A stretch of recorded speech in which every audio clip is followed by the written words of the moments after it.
Good morning, everybody. Dr. Rayford here, Vet Triage.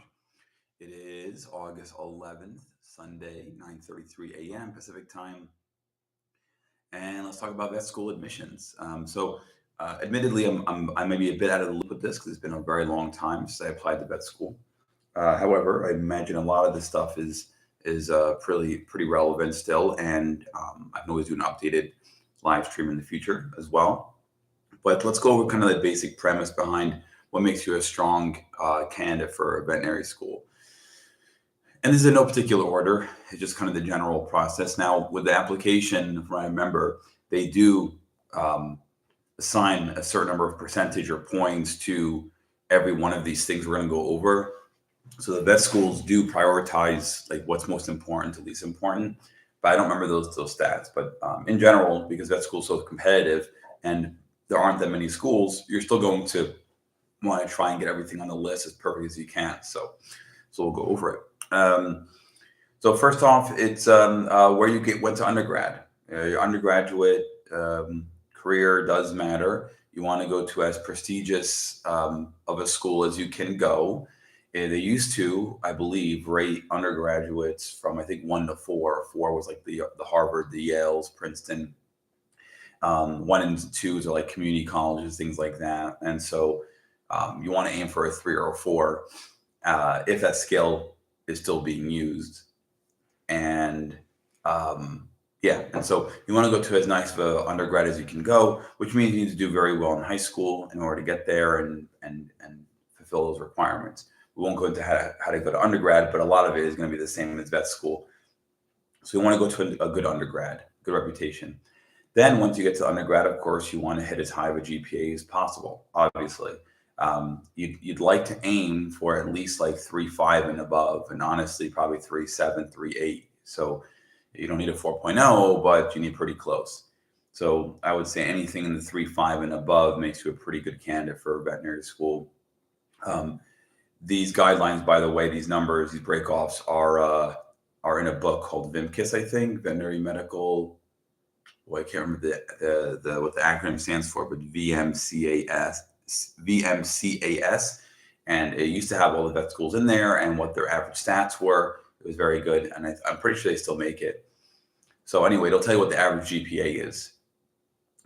Third, you're going to want to not only have lots of veterinary experience, like in the workplace or at shelters or whatever, volunteering and stuff. You want that experience to be varied. So it's very easy for most people to get dog and cat experience, even if their intention when they get to vet school is like to do horses or something.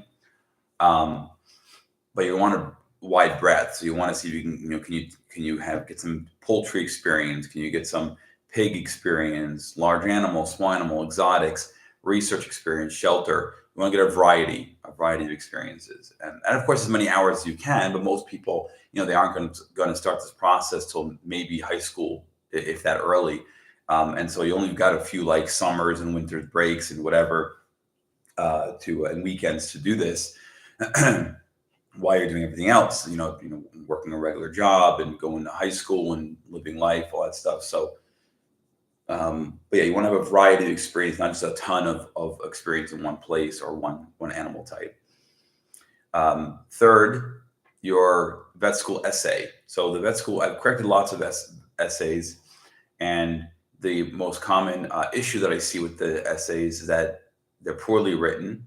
So just basic writing skills is all you need for that. And also they try to incorporate a story or humor to it, which is a bit risky, because if, let's say, your story is meant to be humorous and the person reading it didn't get it or it didn't resonate well, then it's just going to sound dumb. So my opinion on this is be as straightforward as possible with it. Just state out what makes you most passionate about being a veterinarian. What brought you to this conclusion? What are your goals when you get into vet school or after vet school? Something like that. So your basic intro, maybe 3 paragraphs for the body, and then a conclusion, all written in standard fashion. And so you definitely want to have somebody critique your writing for sure. I would stay away from stories and from humor unless the stories are like very concrete. For example, for me, it'd be something like I grew up with a Middle Eastern family, and Middle Eastern families are known for valuing their animals outside the home if they provide a function, like your dog protects the chickens, or monitors the herd, or you have cows and goats for milk and all that stuff. um, I would say something more concrete as opposed to something more story like or colorful. But anyway, stick to the facts of why you're gonna go, why you're interested in veterinary medicine, and what your goals are. Next would be letters of recommendation. I believe it's typically 3 letters of recommendation. These are letters they want from professors typically. I don't know if that's changed or not, but you want to try and get to know, to the best that you can, get to know a professor in undergrad.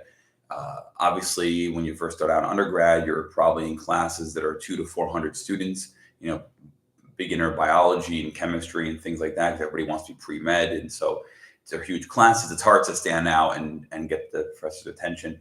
But by your third year, I would say you should be able to connect with the professor, and then feel comfortable enough to ask them for a letter of recommendation. I would ask them in this manner. I would say, I'm applying to veterinary school. It's very competitive. Do you feel comfortable writing me a strong letter of recommendation? And you want to emphasize strong letter, because you could ask for a letter of recommendation and they'll say yes, and they write you a bad one, like one saying we don't recommend this student. And so it has happened. So we want to make sure you're confident in your relationship with that professor. Hopefully their response is absolutely, I'd love to try to help you get into vet school, or whatever it is. Some professors even go above and beyond and say, they could even call me and even get a verbal confirmation of the letter that I wrote, if needed, or whatever. These are things that can help you, of course. So 3 letters. I don't know if you need a letter of recommendation from like every single work experience you've had as a veterinarian. I don't think you do, but I don't remember. But anyway, feel free when you first start let's say a volunteer position or a work position before vet school, and you're trying to do that to accrue hours. You can ask that person who's in charge and say, would you feel comfortable at the end of my stint here, um, um, writing me a letter of recommendation for vet school? Or you say something like, I'd like at the end of this to be able to receive a letter of recommendation from you or someone in charge. Would that be okay? And they'll say, oh, sure, yeah, just let's keep in touch during your time here and whatever. So you want to almost preemptively prep them for. You can always not need it later on, but it's good. Please let them know because then what's going to happen is they're going to focus on you more, and because now they have to write a letter, they have a responsibility, and so they don't want to write a letter that's kind of empty, doesn't have a lot of facts, a lot of accuracies, and so you want them to be like, to look at you, okay, no, I'm writing that person a letter. Let me pay attention to what they're doing and all that. Okay, so there's that.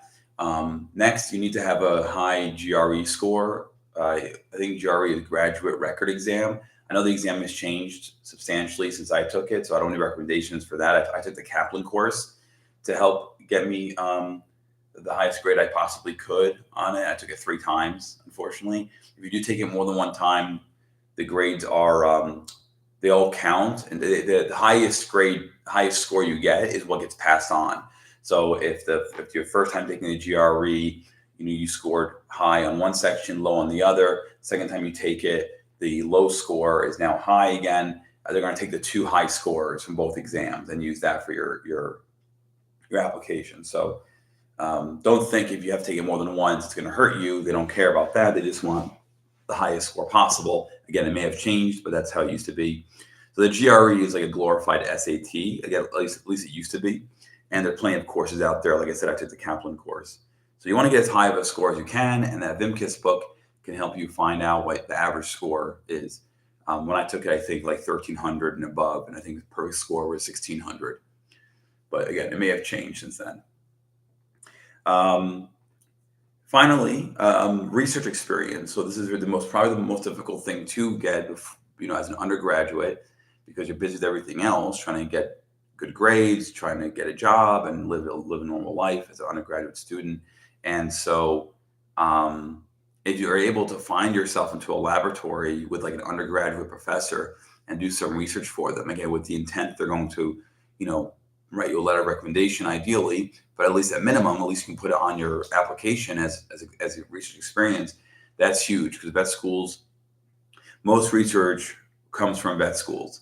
That's their main goal, is to have the best of the best medicine there, and the best education. And the education comes from the research. So so you want to see if you can get research experience as well. That'll really make you stand out. You know, the same way that if you got experience with like a really weird species, like let's say you joined a llama farm or something like that. Like that's really unique. That'll stand out. So yeah, so I would say those are my recommendations for vet school. A long list of them, but that's how you can try and maximize getting in. There are other things we could talk about too, like what do you do if you don't get in the first time and all that stuff. But probably for another video. And thanks for those who are watching on the playback. Feel free to hit like, subscribe, donate, do all the things. I'll see you tomorrow, Monday, August 12th, probably for a bit later live stream, but we'll see. We'll talk to you guys then. Bye.